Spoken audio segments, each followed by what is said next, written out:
যদি সারা পৃথিবী অন্যায়ের সাথে আপোষ করে নেয়, তবুও একজন সত্যবাদীর রক্ত সেই আপোষকে অস্বীকার করে। এটাই কারবালা।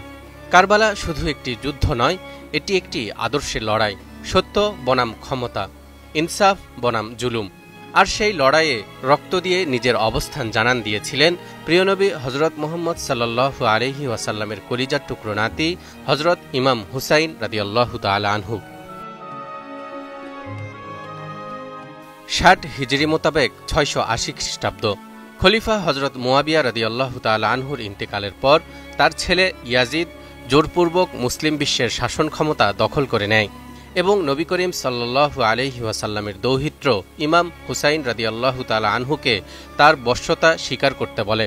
কিন্তু হুসাইন রাদিয়াল্লাহু তাআলা আনহু জানতেন ইয়াজিদের চরিত্র, নীতি ও কাজ রাসূলুল্লাহ সাল্লাল্লাহু আলাইহি ওয়াসাল্লামের শিক্ষার সম্পূর্ণ পরিপন্থী।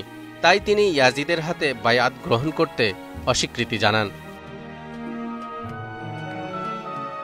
অন্যদিকে ইয়াজিদ খেলাফতের দাবি করলে তৎকালীন মুসলিম বিশ্বের কিছু কিছু এলাকার লোক ইয়াজিদের নেতৃত্ব মেনে নিলেও মদিনা এবং ইরাকের বেশিরভাগ অধিবাসী তা মানতে অস্বীকার করেন। বিশেষ করে কুফার জনগণ হজরত হুসাইন রাদিয়াল্লাহু তাআলা আনহুকে খলিফা হিসেবে গ্রহণ করতে আগ্রহ প্রকাশ করেন। কুফার লক্ষাধিক মানুষ ইমাম হুসাইনকে তাদের নেতৃত্বের ভার গ্রহণ করার জন্য চিঠি প্রেরণ করেন। চিঠিতে লেখা হয়, কুফাবাসী ইয়াজিদের জুলুমে অতিষ্ঠ। এই মুহূর্তে সুন্নাহ পুনর্জীবিত এবং ন্যায় বিচার প্রতিষ্ঠা করতে দ্রুত ইমাম হুসাইন রাদিয়াল্লাহু তাআলা আনহুর দায়িত্ব গ্রহণ করা প্রয়োজন। এমন অবস্থায় মদিনায় অবস্থানরত সাহাবীরা এবং ইমাম হুসাইনের নিকটাত্মীয়রা ইমামকে কুফায় যেতে নিষেধ করেন, কারণ তারা আশঙ্কা করছিলেন ইয়াজিদের পক্ষ থেকে বাধা আসলে কুফাবাসী ইমাম হুসাইনের পক্ষ ত্যাগ করবে এবং তার জীবন বিপন্ন হতে পারে।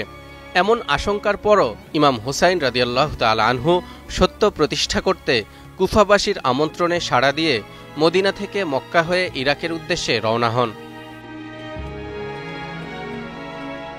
এদিকে ইয়াজিদ ইবনে মুয়াবিয়া এই খবর পেয়ে ওবাইদুল্লাহ ইবনে জিয়াদের নেতৃত্বে এক বাহিনী প্রেরণ করেন এবং নির্দেশ দেন ইমাম হুসাইন যাতে কোনোভাবেই কুফায় প্রবেশ করতে না পারে। ইয়াজিদের নির্দেশনা অনুযায়ী ইমাম হুসাইন রাদিয়াল্লাহু তাআলা আনহু ও তার পরিবার পরিজন এবং সঙ্গী সাথীকে কারবালা প্রান্তরে আটকে দেয়া হয়।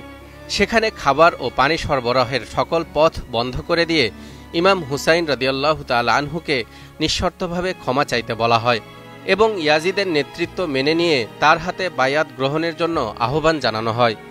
ইমাম হুসাইন রাদিয়াল্লাহু তাআলা আনহু সাফ জানিয়ে দেন, প্রয়োজনে তিনি নিজের জীবন দিয়ে দিবেন, কিন্তু কখনো অন্যায়ের কাছে নত হবেন না। 61 হিজরির 10ই মুহররম পবিত্র আশুরার দিন। ইতিহাসের পাতা উল্টালে যেদিনের বহু ঐতিহাসিক ঘটনার কথা জানা যায়, কিন্তু 61 হিজরির আশুরার দিনে কারবালা প্রান্তরে যে হৃদয়বিদারক ইতিহাসের জন্ম হল তা অতীতের সকল ঘটনাকে ছাপিয়ে গেল। একদিকে মাত্র 72 জনের নিরস্ত্র সঙ্গী সাথীসহ ইমাম হুসাইন রাদিয়াল্লাহু তাআলা আনহু, অন্যদিকে অস্ত্রশস্ত্রে সুসজ্জিত ইয়াজিদের প্রায় 30,000 সৈন্যের বিশাল এক বাহিনী। তবুও ইমাম হুসাইন রাদিয়াল্লাহু তাআলা আনহু এক বিন্দু পরিমাণ বিচলিত না হয়ে অসীম সাহসিকতায় নিজের শেষ রক্তবিন্দু দিয়ে অত্যাচারী শাসক ইয়াজিদ বাহিনীর মোকাবেলা করেন। অবশেষে এই অসম যুদ্ধের এক পর্যায়ে অত্যন্ত নির্মম ও নির্দয়ভাবে ইমাম হুসাইনকে শহীদ করা হয়। সিনান বা শিমার নামক এক পাপিষ্ঠ তার মাথা দেহ থেকে বিচ্ছিন্ন করে। শাহাদাতের পর ইমাম হুসাইন রাদিয়াল্লাহু তাআলা আনহুর ছিন্ন মাথা বর্ষার ফলকে বিদ্ধ করা হয় এবং তার পরিবারের জীবিত সদস্যদেরকে দামেস্কে ইয়াজিদের নিকট প্রেরণ করা হয়।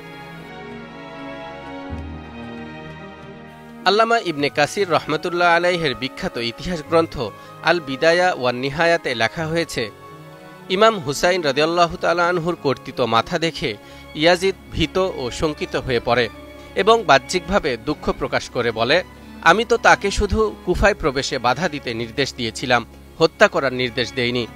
এরপর তার পরিবার পরিজনকে সসম্মানে মদিনায় প্রেরণ করা হয়। ইসলামিক স্কলারগণ বলেন, ইয়াজিদের বাহিনী কারবালা প্রান্তরে জয়লাভ করলেও তারাই মূলত পরাজিত হয়েছে, কারণ জালিমরা হজরত হুসাইন রাদিয়াল্লাহু তাআলা আনহুকে নির্মমভাবে হত্যা করে তার নাম দুনিয়া থেকে মুছে ফেলতে চাইলেও কিয়ামত পর্যন্ত মুসলিম উম্মাহ ইমাম হুসাইনের নাম শ্রদ্ধাভরে স্মরণ করবে। অন্যদিকে ইয়াজিদের বাহিনী এই যুদ্ধে জয়লাভ করলেও মুসলমানগণ তাদেরকে আজীবন ঘৃণা করবে ও ধিক্কার জানাবে। এছাড়াও ইতিহাস সাক্ষী, ইমাম হুসাইন ও তার সাথীদের হত্যায় জড়িত প্রতিটি ব্যক্তি কয়েক বছরের মধ্যেই মুখতার সাকাফির বাহিনীর হাতে নির্মমভাবে নিহত হয়। কারবালার ঘটনার মাত্র 4 বছরের মধ্যে ইয়াজিদ মৃত্যুবরণ করে এবং তার পুত্রেরও কয়েকদিনের মধ্যে মৃত্যু হয়। এরপর আর কোনোদিন তার বংশের কেউ শাসন ক্ষমতা লাভ করেনি। কারবালার তাৎপর্য ও শিক্ষা সম্পর্কে ইমাম জাফর আস-সাদিক রহমতুল্লাহ আলাইহি বলেন, প্রতিটি দিনই আশুরা, প্রতিটি মাসই মুহররম, আর প্রতিটি ভূমি কারবালা। প্রতিটি দিনই আশুরা মানে আশুরার শিক্ষা বাস্তবায়নে প্রতিদিনই আমাদের কিছু কর্মসূচি থাকা আবশ্যক। প্রতিটি মাসই মুহররম অর্থ কারবালার চেতনা শুধু মুহররম মাসে সীমিত রাখলেই চলবে না, বরং প্রতিটি মাসেই এই চেতনায় উদ্বুদ্ধ হয়ে সত্যের জন্য সংগ্রাম করে যেতে হবে। প্রতিটি ভূমি কারবালা অর্থ হচ্ছে প্রতিটি ভূমিকে কারবালা মনে করে অন্যায় ও জুলুমের বিরুদ্ধে কারবালার চেতনা নিয়ে ঝাঁপিয়ে পড়তে হবে।